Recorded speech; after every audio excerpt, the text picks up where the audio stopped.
Hello everyone, today I'm just going to talk you through the books that I read in August. My name is Jamie, by the way, if you didn't know. Hi, I'm Jamie. So I read 8 books in August, which is actually crazy because before that I think I was reading like 1 book a month, if anything.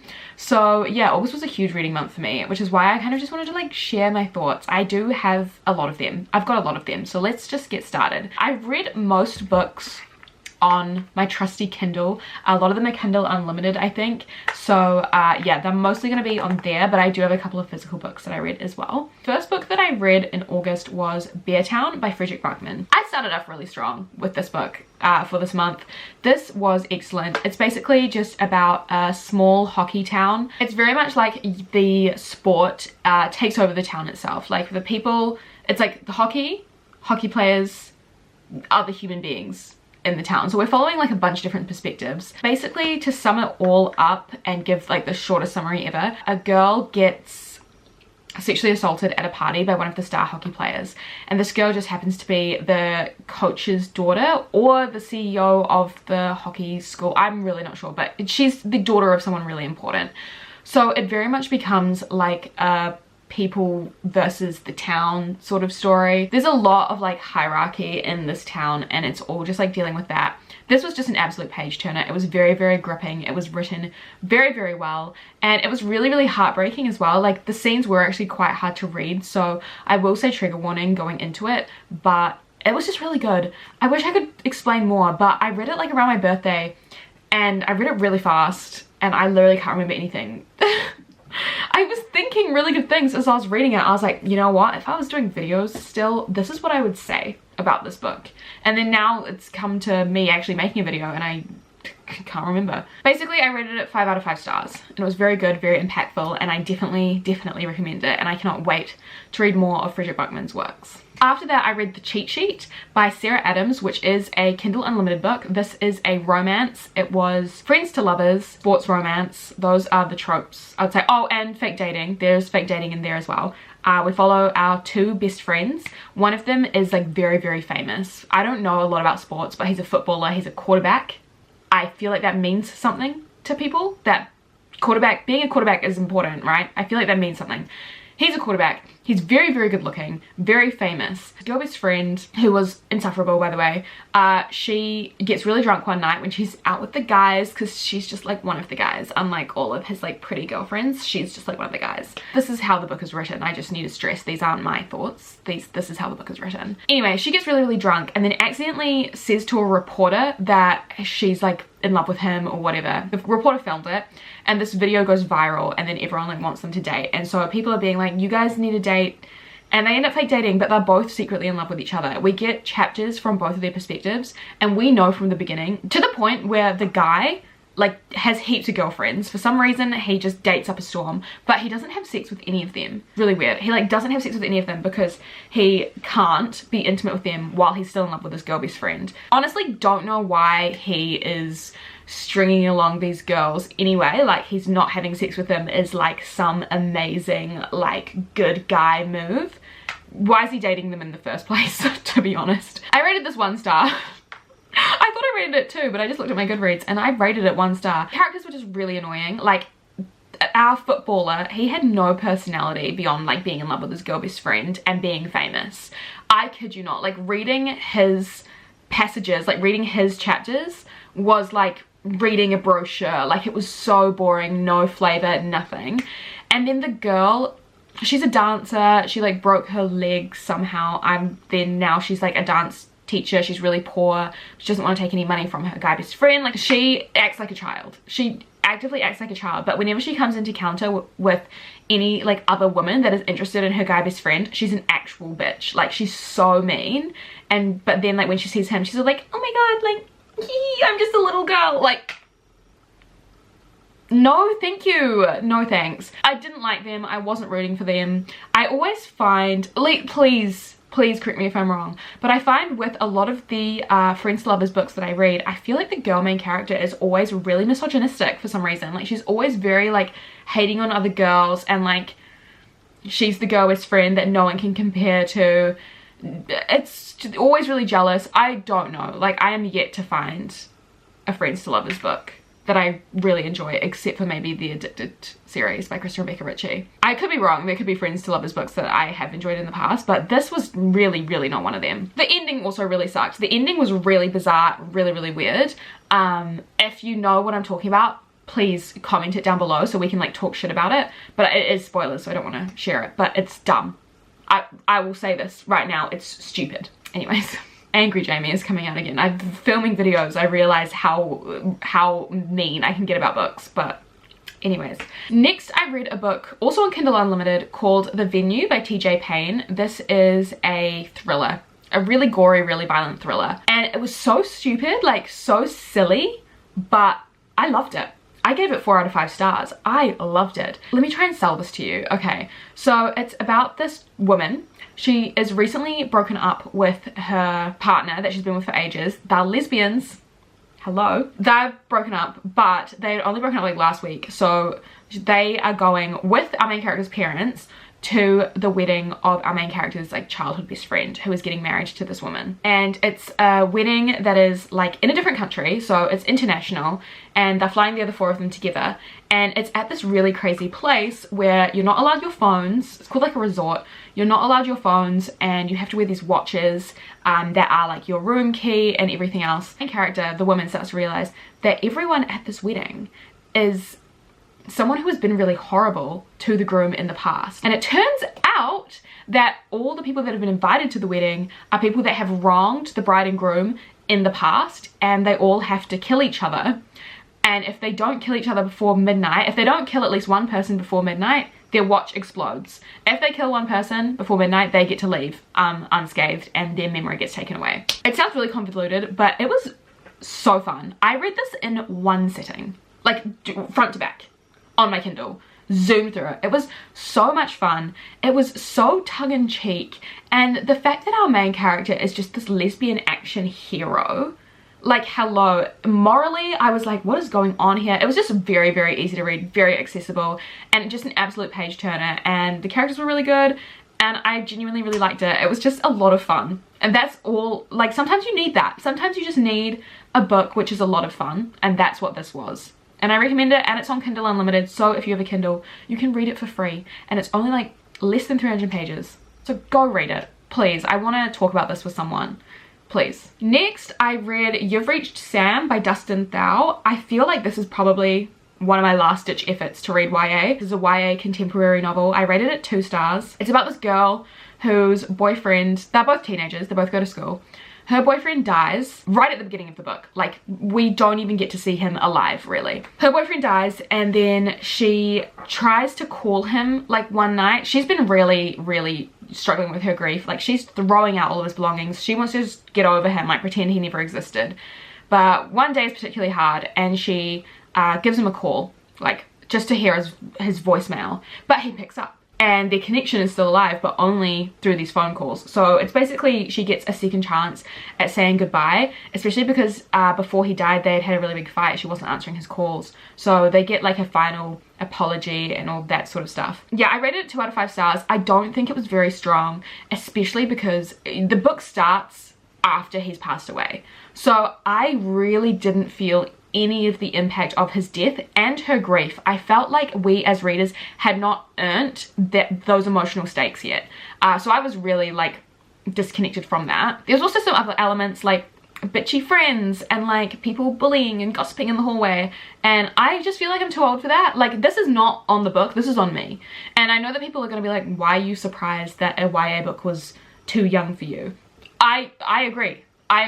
This is why I say it's my last ditch effort into YA. I also feel like it was just quite lazily written though. Like, this is actually from an objective standpoint. I feel like it was quite lazily written because we did get some flashbacks. Like, we'd get a chapter which is just flashbacks from their relationship, but it would be like half a page of a scene, and then it would be like flash, then a light happens and we're in a cinema, and I'm like, I would rather you just give me like a fully structured scene, because you can say so much about a relationship and what that relationship was like in one encounter. We don't have to have like half pages of them at the movies together, then them at a gig, then doing this thing. Like, we know that they've been together for 2 years.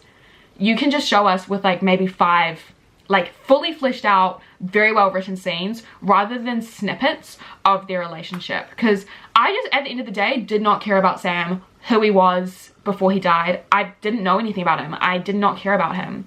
And then therefore I didn't really care about Julie, our main character. I didn't care about her emotional growth through her grief and them finally having to say goodbye and all that sort of stuff. It didn't earn my tears and it didn't get them.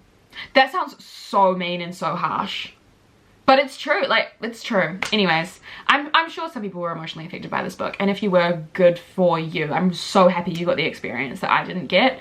But yeah, I feel like I need to put down the YA contemporaries. Anyways, we're moving on. Then I read another Kindle Unlimited book. This is called The Bombshell Effect by Carla Sorensen, and this is the first book in a series, I think. This was sports romance, enemies to lovers, slightly dealing with fame because, again, we've got another really famous sportsman, and he's also a single dad, so it's like a single dad romance as well. Very enemies to lovers, like they do not like each other at the beginning, which was really good for me, but I did end up rating this 2 out of 5 stars because I was just really bored throughout the whole thing, and I feel like it was too short for me to really believe the characters' chemistry with each other. Basically, yeah, we're following this, I believe, footballer. He's a single dad. The mother of his child died in a car crash, I think, but they were never in love. It was like just a fling. So he's not grieving anyone really, like fully, you know, but he's looking after his daughter. He only really cares about his daughter and his job, being this really serious brooding sports guy. And then the owner of his football team dies and then leaves the football team in care of his daughter.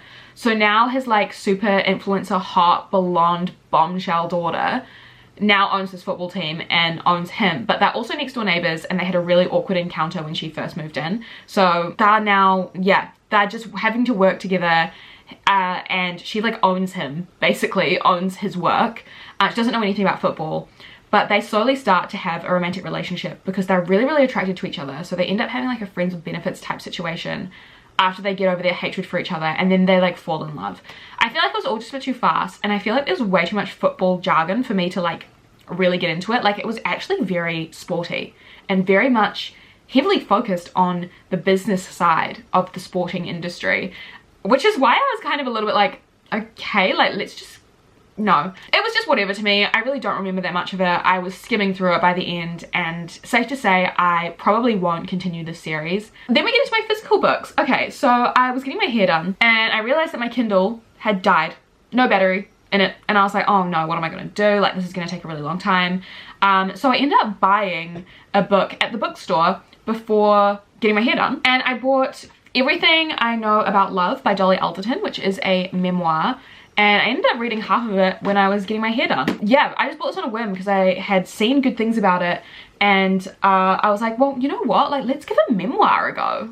Let's give it, I don't really read memoirs. This I rated 4 stars because I enjoyed it. Basically, it's just the memoir of Dolly Alderton. She's a millennial living in London, and basically it's just like about her story growing up, finding out about love, female friendships, all that sort of stuff. Basically, I enjoyed it, but I also feel like, yeah, 4 stars, not 5. I feel like Dolly Alderton is a very charming voice. She is a good writer, and she tells very hilarious anecdotes in a way that may have been kind of traumatizing for her, but we as readers get to have a giggle, and that's fun that she kind of like doesn't take herself too seriously. Like, she is a good writer, but I'm also like, this could have been anyone's life.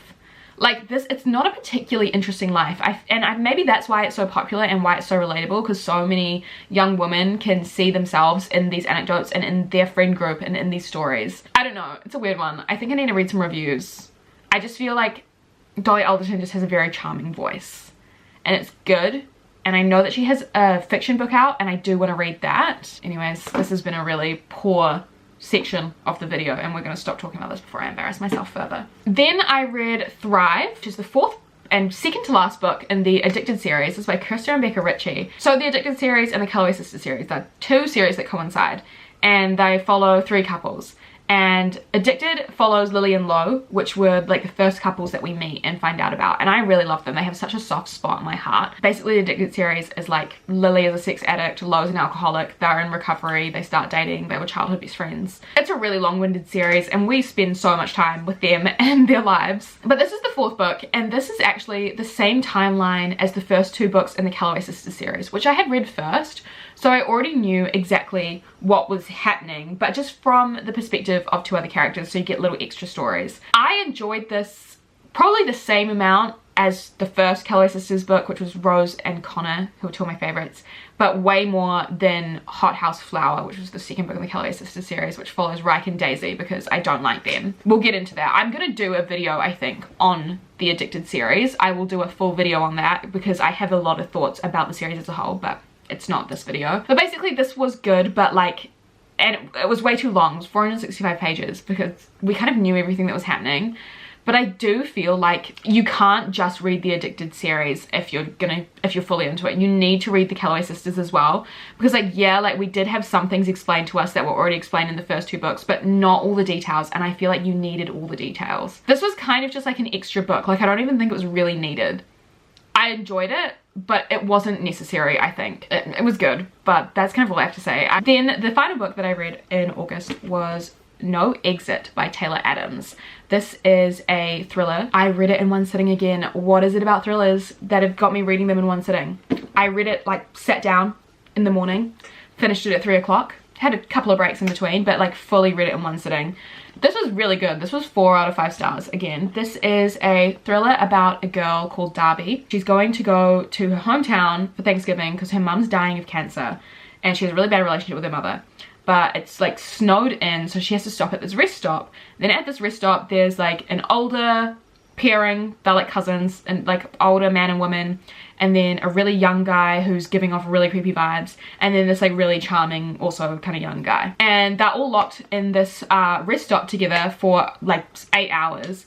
But as Darby goes out to like check her cell service, she notices that in one of the cars there is a little girl trapped, and she realizes that she has just come into the middle of a kidnapping. So one of these people in this rest stop is potentially a kidnapper. This was excellent. I am really obsessed with books that are all like set during one evening. This was so good. It was very, very fast. Lots of plot twists, a few that I guessed, like quite a few that I guessed, but that didn't make it any less thrilling. It was very, very, very exciting. And what kind of got me though is that the little girl was wearing a Pokemon t-shirt and her name was Jamie. And I'm obsessed with Pokemon, and I was as a kid, like growing up. Why am I crying thinking about this? But like, I was just very like, oh my god, it's a mini me who's getting kidnapped. I don't know, it was a really visceral personal experience. But I'm like fully tears now. Anyways, it was a really good book. I really recommend it. Darby was an excellent character. I want to watch the movie. It's been adapted into a film, and I think it was filmed in New Zealand because there's a couple of like New Zealand actors that are playing the smaller roles, which is exciting. But yeah, really, really good. Really recommend it. Very well written. I really want to read more of Taylor Adams' thrillers. It was just really good, and you never know who you can trust, you know? You never know who you can trust. So those were all the books that I read in August. I had an excellent reading month. I hope you enjoyed this video. Thank you for watching it. Let me know in the comments if you've read any of these books. I also wanted to let you guys know that I am filming a vlog at the moment. I am currently vlogging my weekend. So no promises, but that might be coming out soon as well. But yeah, I just wanted to share with you the books that I read in August. And yeah. Thank you for watching, guys. Love you lots, and hopefully I'll see you soon.